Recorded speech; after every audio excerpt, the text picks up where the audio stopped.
दोस्तों, भारत की सबसे खूबसूरत जगहों में अंडमान निकोबार का भी नाम सामने आता है।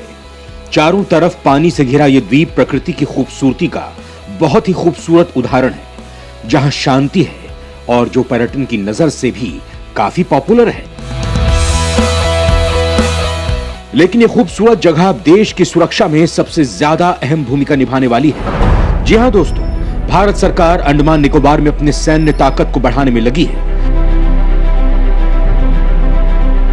जिससे चीन और पाकिस्तान के होश उड़ते नजर आ रहे हैं। इस वीडियो में मैं आपको इस बारे में ही बताने जा रहा हूं, जहां आप जानेंगे कि कैसे अंडमान निकोबार देश की सुरक्षा के लिए सबसे अहम हिस्सा है। इसके साथ ही जानेंगे कि कैसे वहां सैन्य अभ्यास को बढ़ाने के लिए सरकार क्या क्या कर रही है। तो इसे जानने के लिए आप ये वीडियो अंत तक जरूर देखिएगा। दोस्तों, अंडमान निकोबार में बढ़ते सैन्य अभ्यास को जानने से पहले थोड़ा इसके बारे में भी जान लेते हैं। अंडमान निकोबार भारत का एक केंद्र शासित प्रदेश है। यह बंगाल की खाड़ी के दक्षिण में हिंद महासागर में स्थित है।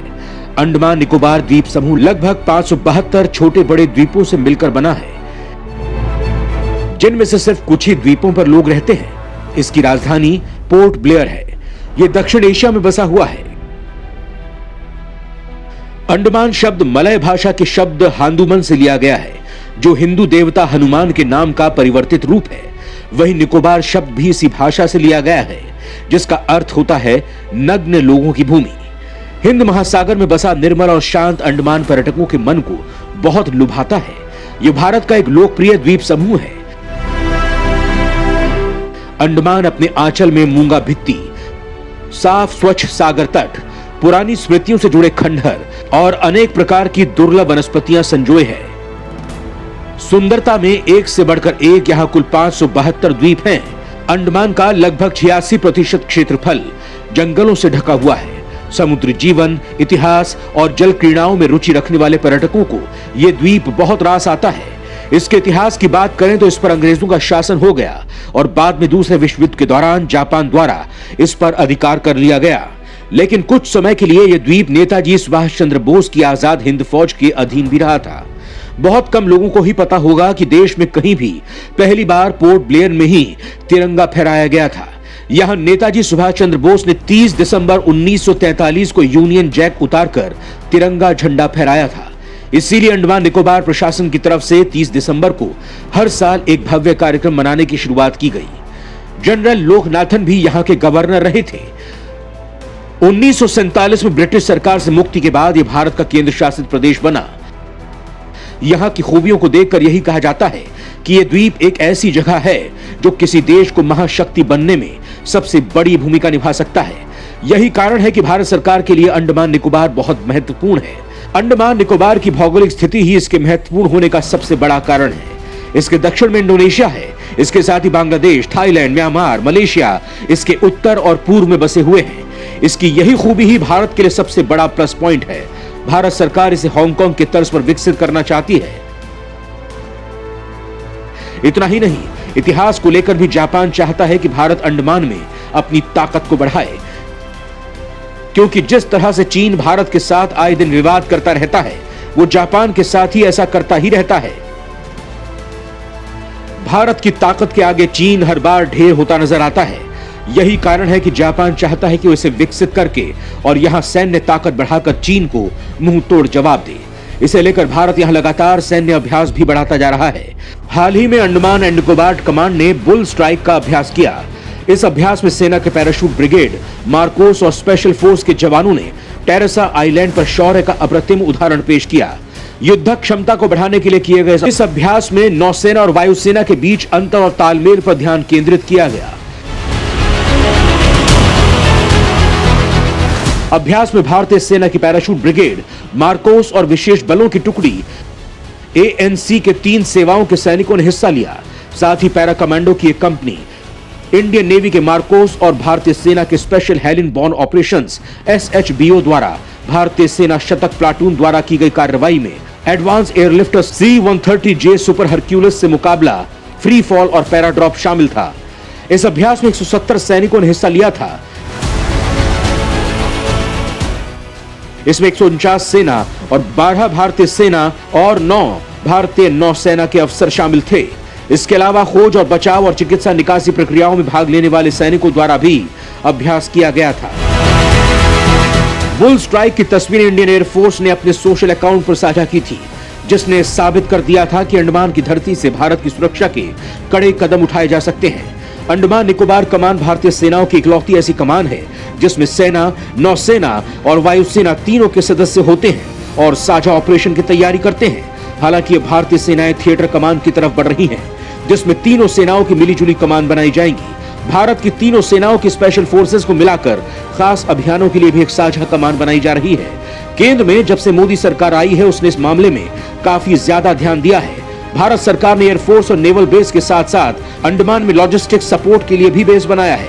यहाँ पर लॉजिस्टिक के लिए INS करदीप और INS जारवा तैनात है। इसके अलावा 2 एयरफोर्स बेस हैं और 2 नेवल एयर स्टेशन भी शामिल हैं। इसके अलावा वीर सावरकर इंटरनेशनल एयरपोर्ट पर जॉइंट नेवल और एयरफोर्स बेस भी मौजूद है।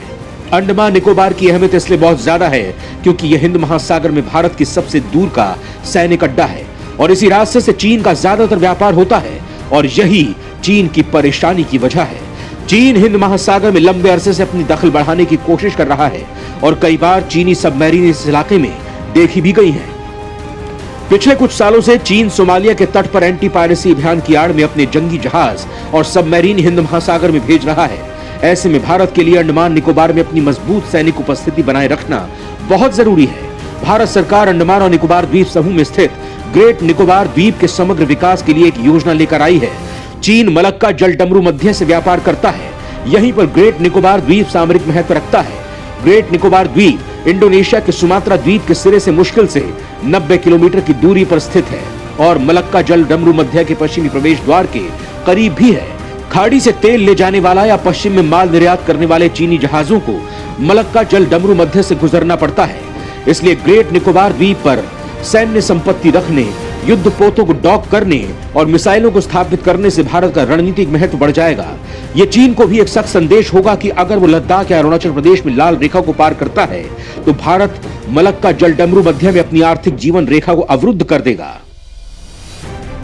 भारत ने वियतनाम और ऑस्ट्रेलिया जैसे देशों के साथ जिस लॉजिस्टिक शेयरिंग समझौते पर हस्ताक्षर किए हैं, उसे देखते हुए चीन को भी मलक्का जल डमरू मध्य के प्रवेश द्वार पर क्वाड के समन्वय की संभावना के बारे में चिंता करनी होगी। सिंगापुर, दुबई और हांगकांग ने दिखाया है कि किस तरह द्वीपों या तटीय शहरों को पर्यटन, व्यापार और वित्त के केंद्रों के रूप विकसित किया जा सकता है। कुछ ऐसे ही अवसर ग्रेट निकोबार द्वीप में भारत को प्रदान करता है।